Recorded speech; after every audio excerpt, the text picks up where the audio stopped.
Hello everyone, তোমরা সবাই কেমন আছো? আশা করছি অনেক বেশি ভালো আছো। তো সকাল সকাল যেটা আমার কাজ থেকে ঘরটা গুছিয়ে তারপরে ঝাড়ঝাঁটা দেওয়া, তো সেটাই আমি করছিলাম। ঘরটা গুছিয়ে ভালো করে ঝাড়ঝাঁটা দিচ্ছিলাম।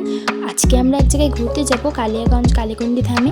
তার জন্য একটা সুন্দর দিকে শাড়ি বের করে নিয়েছি। সব সময় তো আমি চুড়িদার জিন্স টপ এগুলো তো পরি, শাড়িটা খুব বেশি পরা হয় না, তাই ভাবলাম শাড়িটাই আজকে পরি। শাড়িটা পরে আমাকে কেমন লাগছে অবশ্যই কমেন্ট করে বলবে। কালীকুন্ডি ধাম যাওয়ার পথে রাস্তায় একটা লোকনাথ মন্দির পড়েছিল, খুব সুন্দর আর অনেক বড় মন্দিরটা, খুব সুন্দর অপরূপ দেখতে, খুব সুন্দর লাগছিল। তো সেখানে আমি যেয়ে প্রণাম করছিলাম। বাইরে থেকে তালা মারা ছিল, ভিতরে আর যেতে পারিনি, তাই বাইরে থেকে তোমাদেরকে দেখালাম।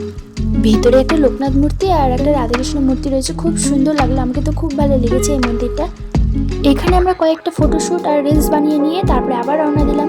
তারপরে আমরা পৌঁছে গেছিলাম কালীকুন্ডি ধামে। এইটা একটা রাধাকৃষ্ণ মন্দির।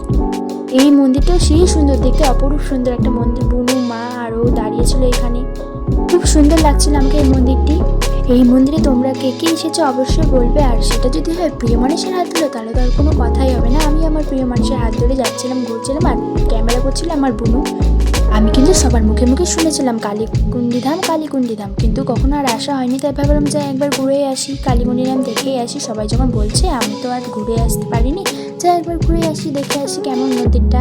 আমি ভাবতে পারিনি যে এত সুন্দর হবে মন্দিরটা। ওই দেখো কালীকুন্ডি ধাম মন্দিরটা কত সুন্দর লাগছে, বাইরে থেকে লাইট লাইট লাগছে না, খুব সুন্দর লাগছে।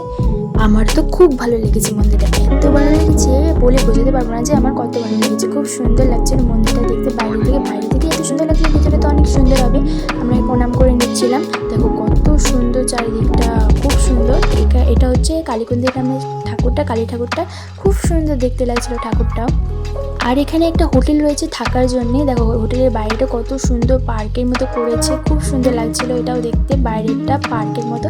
আর সিমেন্ট দিয়ে কয়েকটা বেঞ্চ করেছে বসার জন্যে, জায়গাটা উপভোগ করার জন্য বসে। আর এখানে একটা ঝর্ণা আছে, সেই সুন্দর, খুব সুন্দর একটা ঝর্ণা আছে। ঝর্ণা তো না, এটা একটা ঝর্ণার মতো করেছে, খুব ভালো লাগলো আমাকে এটা দেখতে। তারপর অনেকটা ঘোরার পরে আমরা আবার বেরিয়ে পড়েছিলাম আর একটা কালী মন্দিরের উদ্দেশ্যে। এটা হচ্ছে কালীকুন্ডি ধাম থেকে একটু দূরেই বলা চলে।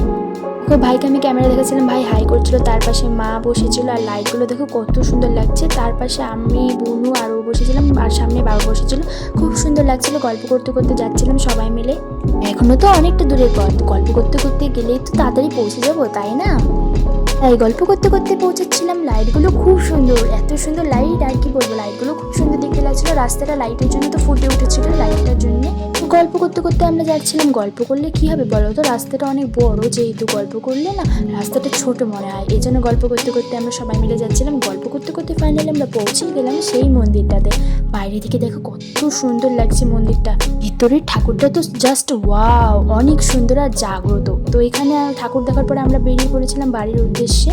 আমরা যাচ্ছিলাম বাড়ির উদ্দেশ্যে, খুব সুন্দর লাগলো আমার ঘুরতে। এরকম না মাঝে মাঝে ঘোরা খুবই ভালো। তো এখানে আমি বুনুকে দেখাচ্ছিলাম, বুনু প্রসাদ খাচ্ছিল বলে আর কিছু বলতে পারিনি।